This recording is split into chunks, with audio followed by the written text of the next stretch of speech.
ওরা টর্চারের জন্য এমন এমন ভয়ঙ্কর জায়গা বানিয়েছে, এই যে এরকম চেয়ারে বসিয়ে দেয়।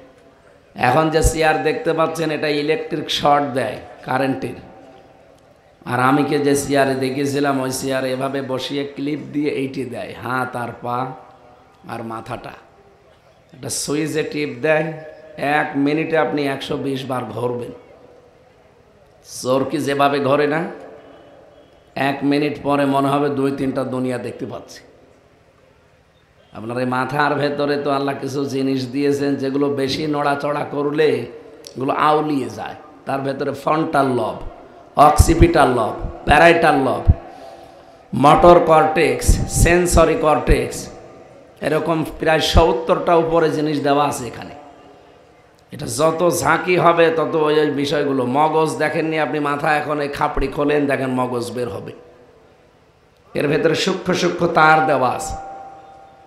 বিজ্ঞান প্রমাণ করেছে এই তারগুলো যদি কারো একটাও অকেজ হয়ে যায় তাহলে মানুষটা পাগল হয়ে যাবে। আল্লাহ রাব্বুল আলামিন বড় ইঞ্জিনিয়ার। যত ইঞ্জিনিয়ার দুনিয়ায় আছে সবচাইতে বড় কে?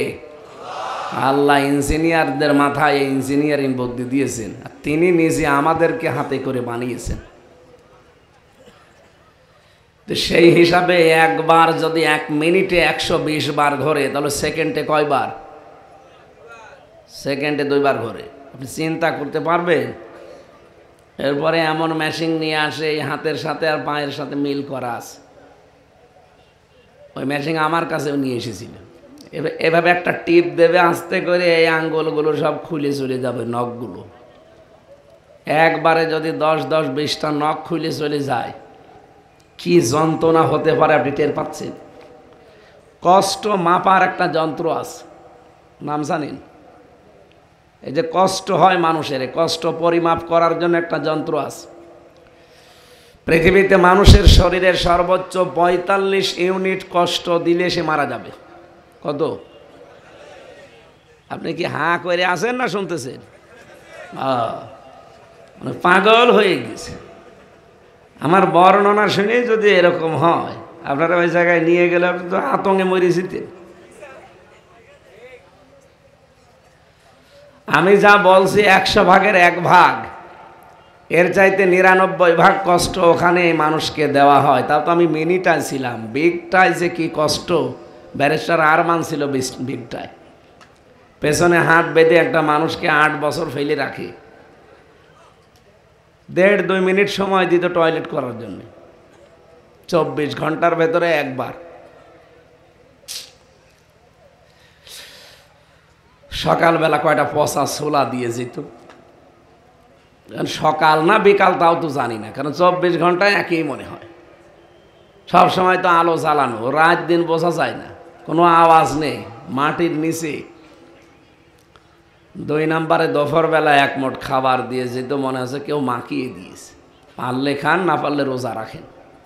রোজা যে রাখবেন কয়টা বাজে আন্দাজে রাখবেন, এখন দিন না রাত তাও তো আপনি জানেন না। এরপরে ওখান থেকে যখন নিয়ে আসতে হয় চেয়ারে, তখন আবার চোখ বেঁধে কোথায় নিয়ে যাচ্ছে আমি জানি না। এতগুলো নখ একবারে শরীর থেকে যদি উঠে চলে আসে এই মেশিন টিপ দিলে, এরপরে আবার পাতলা মিহি লবণ ছিটিয়ে দেয়। এজন্য মাথার চুল থেকে পায়ের তালু পর্যন্ত একটা জায়গাও বাকি নেই যেখানে ওরা টর্চার করে নাই। পুরা শরীরটা ধ্বংস করে দিয়েছে একেবারে। এখন যে বেঁচে আছি এটা আমার আল্লাহর রহমত আর আপনাদের দোয়া। আল্লাহ যেন অন্তত কণ্ঠটা ছেড়ে দেয়, যেহেতু কয়েকদিন একটু ব্যথা করছে, তো কণ্ঠটা ছেড়ে দিলে আমি কোরআনে কারিম থেকে তেলাওয়াত কিন্তু আয়াত কিছু কথা বলার চেষ্টা চালাবো। আল্লাহ যেন আমাকে তৌফিক ভিক্ষা দেন, বলেন আমিন। আজকের এই অনুষ্ঠানটা এটা শুধু মুসলমানদের না বা এই এলাকার মানুষেরও না, তামাম দুনিয়ার 810 কোটি মানুষ আছে। সারা পৃথিবীর যেখান থেকে আসবে আজকের এই কোরআন অনুষ্ঠান তাদের জন্য না? কে কথা বলে না কেন? আমরা অনেকে হিন্দু ভাইদের কিছু ভোট পাওয়ার জন্য নিজের ইমান পর্যন্ত বিক্রি করে দেয়। কি বলি যে ধর্ম যার যার, উৎসব সবার। এই কথাটা কোরআনের সাথে সাংঘর্ষিক না? মানে আপনি আমার চাইতে বড় মুফতি হয়ে গেছে, আমার নামের আগে মুফতি লেখা দেখতে পাচ্ছেন, সরকারি সার্টিফিকেট এটা। ভালো করে খেয়াল করেন, ধর্ম যার যার উৎসব, সবার কথা বলা জায়েজ নেই কেন? লাকুম দীনুকুম ওয়ালিয়া দীন, এই আয়াত অনুযায়ী আল্লাহ রাব্বুল আলামিন জানিয়েছেন যার যার ধর্ম তার তার উৎসব।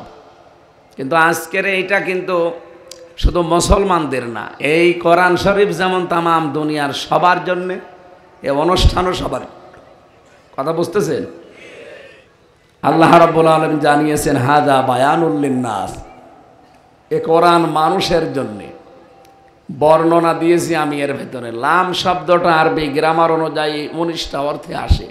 কয়টা? বালাগাত মান্তেক যারা পড়ায় বা পড়ে দেখবেন এখানে 13 নাম্বার একটা কায়দা আছে। লাম ব্যবহার করা হয় জীবিত মানুষদের জন্যে। দুঃখজনক হলেও সত্য, আমাদের দেশে জীবিত মানুষকে কোরআন শোনানো, কোরআন বোঝানো বড় কঠিন হয়ে গিয়েছিল।